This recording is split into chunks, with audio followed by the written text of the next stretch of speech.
Hello, my name is Justin Cooper, and welcome to part one of the ReArts Disability Culture Leadership Initiative of Chicago Model. This series highlights the voices and work of Chicago artists who have participated in the 3Arts Residency Fellowships at UIC.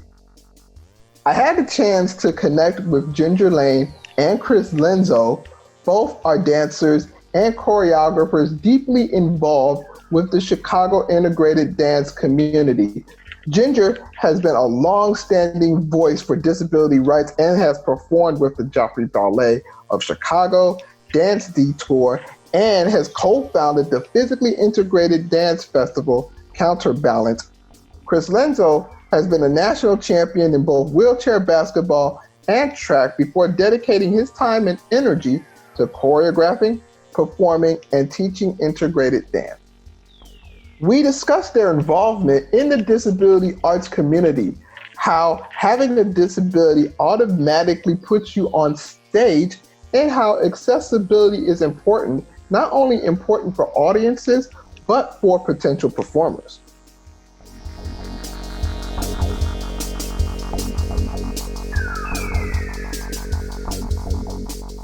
I've been a dancer all my life. I was a classical ballet dancer prior to acquiring my disability. And so I thought that once I had a spinal cord injury, I would no longer be able to dance and to perform. In joining this community, it gave me permission to dance again and to be the artist that's inside me, and to learn from other people, which has been eye-opening. I lost my legs when I was 19 in summer of 79.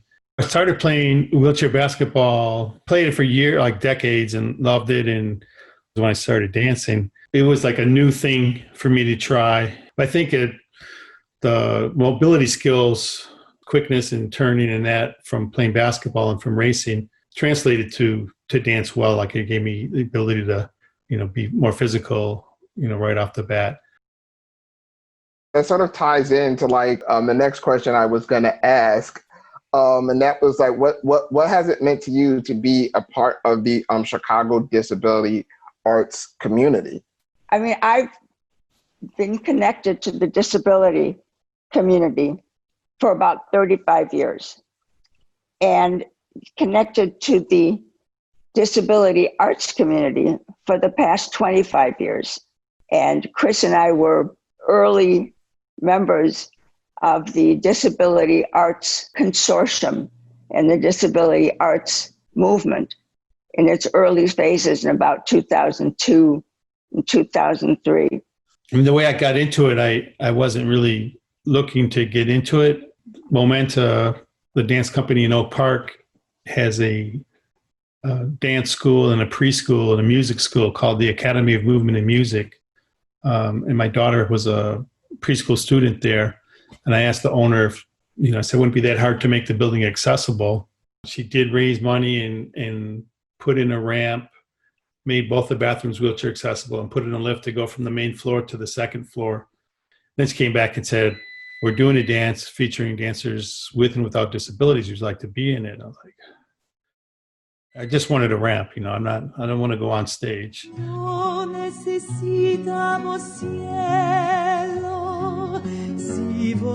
whole dance career started from that opportunity. Getting access into taking dance class, because the physical access hasn't always been there.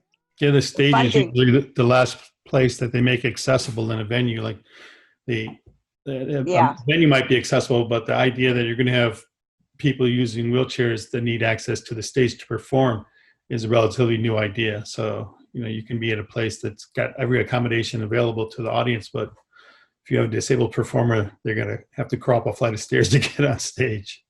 Exactly, yeah. All right, they can be part of the audience, but they're not going to be on stage. The challenges remain. And initially it was, we're sort of invisible. The larger dance community does not, it's getting better, but it has always been a challenge and a struggle to get them to recognize that we are a viable art form.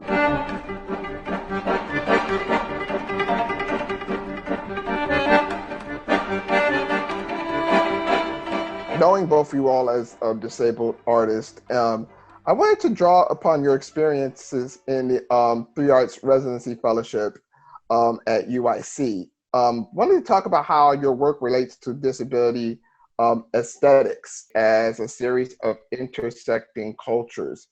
The residency has enabled me to explore what are the intersections between disability and social justice, disability and race, disability and gender. These are things that really had not been at the forefront of my thinking until I was able to join the residency program.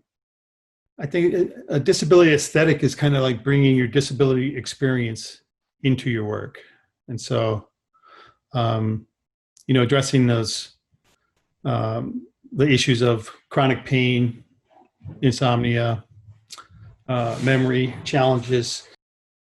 I think we are activists every time we go out and try to make a theater or class space accessible. We're making a statement just by being there and by insisting that we have a seat at the table, that we run organizations, that we run dance companies, that we are choreographers, that we are musicians. That's a bit of how I see activism. Yeah, I would say doing the work, creating the work, performing the work is a form of activism. People with disabilities are always stared at, so you're kind of on stage whether you chose to be or not. And so what you do with that audience is a form of activism as well. Awesome. And what drives you as an artist with a disability?